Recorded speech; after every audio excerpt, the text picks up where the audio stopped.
আমার দেহ আমার সিদ্ধান্ত, ব্যক্তি জীবন। তার মানে কি আমি যা খুশি তাই করতে পারি, আমি বিবস্ত্র হয়ে বাইরে যেতে পারি।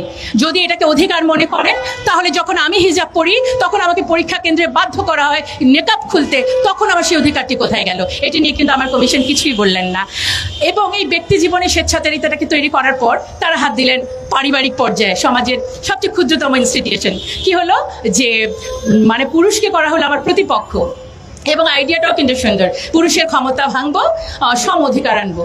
কেন আমাদেরকে পুরুষের প্রতিপক্ষ করে দিলেন? আমরা তো ক্ষমতা ভেঙে আনতে চাই নাই, আমরা তো একে অপরের পরিপূরক ছিলাম। এবং কি হলো, বলা হলো যে ম্যারিটাল রেপ একটি বিষয়, যে শব্দটিকে এখন বলা হচ্ছে। এবং আমি বিনয়ের সাথে বলছি, ঘটনাটি কিন্তু সত্যি সত্যি সমাজে কোনো কোনো ক্ষেত্রে আছে। বিষয় হচ্ছে যারা এটি করছেন, যে পুরুষ এটি করছেন, তিনি কিন্তু মানসিক বিকারগ্রস্ত, তার যেমন চিকিৎসা দরকার। এবং ফিজিক্যালি অ্যাসাল্ট যখন মহিলারা হন, তারা কিন্তু অবশ্যই নারী নির্যাতন মামলায় যেতেই পারেন। তাহলে ফৌজদারি মামলা কেন? একটি দাম্পত্য জীবন ধ্বংসের দিকে নেওয়ার জন্য এটা যথেষ্ট। এবার চলে আসি হচ্ছে যে শিক্ষা ব্যবস্থা।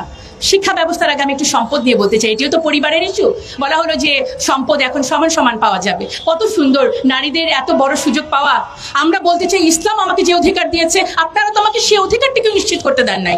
আমার এই সোসাইটি থেকে তো আমি আমার ভাইয়ের কাছ থেকে যতটুকু প্রাপ্য সম্পদ পাওয়ার কথা, সেটাই পাচ্ছি না। আপনারা খুব সুন্দর করে আইওয়াস দিয়ে আমাকে খুশি করে বলছেন, এখন থেকে আমি আমার ভাইয়ের সমান সম্পদ পাবো। এই জায়গাটায় অবশ্যই বাস্তবিকভাবে এটি কিন্তু আসা উচিত ছিল। যে বিষয়টি ক্লিয়ার করতে চাই, তারা তাদের প্রতিবেদনে স্পষ্ট করে লিখেছে, ধর্ম নারীকে বৈষম্য করেছে। আমি জোর গলায় বলতে চাই, ধর্ম নারীকে বৈষম্য করে নাই, ধর্মের প্রয়োগ নারীকে ভুলভাবে প্রয়োগ। আমার ধর্ম আমাকে বললো যে দেনমোহরের মাধ্যমে বিয়েটা হবে, আর আমার সমাজ আমাকে যৌতুকের মধ্যে ঠেলে দিল। এবং যৌতুক না দিলে শুধু বিবাহ বন্ধ না, গায়ের মধ্যে কেরোসিন ঢেলে আমাকে পুড়িয়ে দেওয়া হলো। তারপর এই মৃত্যুর জন্য আমার ধর্ম দায়ী নাকি আমার সমাজ? আমাদেরকে চিন্তাটা করতে হবে। এবং দেখেন, এটার মধ্যে হচ্ছে আরেকটি হচ্ছে পতিতাবৃত্তি। অলরেডি এটা নিয়ে অনেক কথা বলেছেন। এবং আপনি আমাকে আমার দাম্পত্য সম্পর্কের মধ্যে সংঘাত বাড়ালেন, আমার ভাই এবং আমার বাবার সাথে সম্পর্কে সংঘাত জড়ালেন, এবং পতিতাবৃত্তিকে করে দিলেন উন্মুক্ত।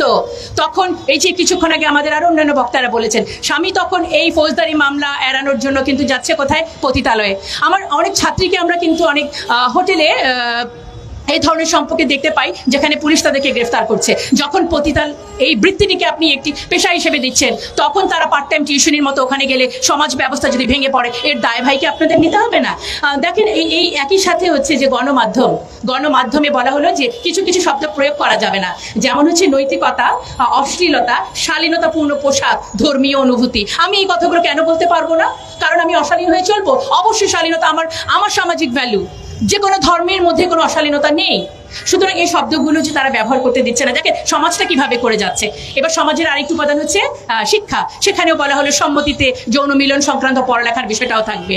তাহলে আর বাকিটা থাকলো কি? দেখেন, এবার যদি এখানে আরেকটা শব্দ, জেন্ডার স্টেরিওটাইপ, কোনো কথা বলা যাবে না।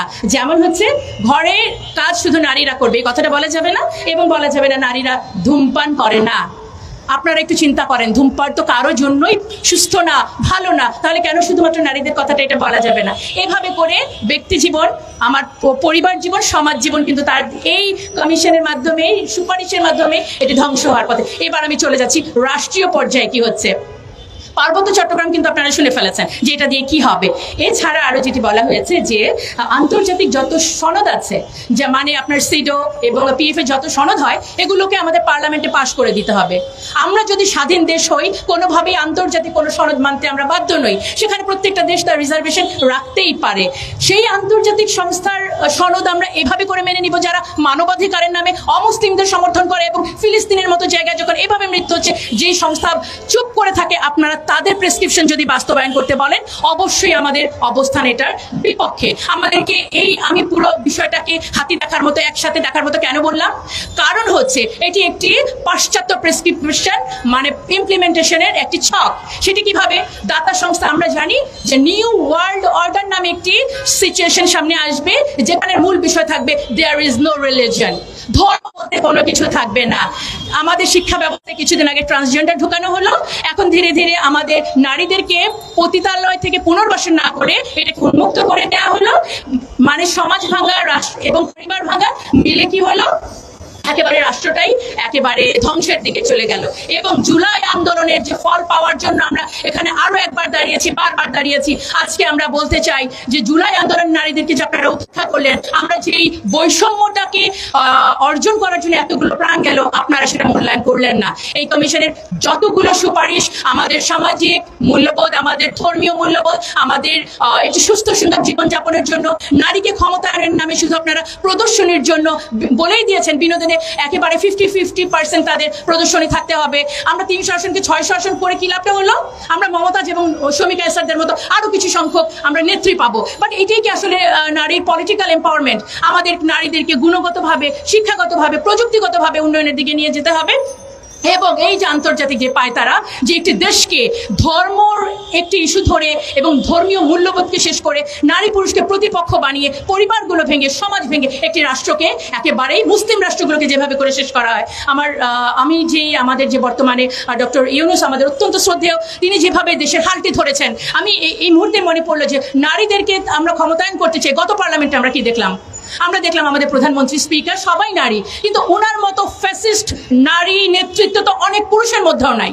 তার মানে কি আপনারা বলবেন যে শুধুমাত্র নেতৃত্বে, ক্ষমতায় সংখ্যা বাড়িয়ে দিলেই নারী ক্ষমতায়ন সম্ভব? সুতরাং আমরা আমাদের উপদেষ্টা এবং এই বর্তমান প্রশাসনের কাছে বিনীতভাবে অনুরোধ করব, কমিশনের রিপোর্টগুলো সমালোচিত হয়েছে যে কারণ এটি একটি ইনক্লুসিভ কমিটি হয় নাই।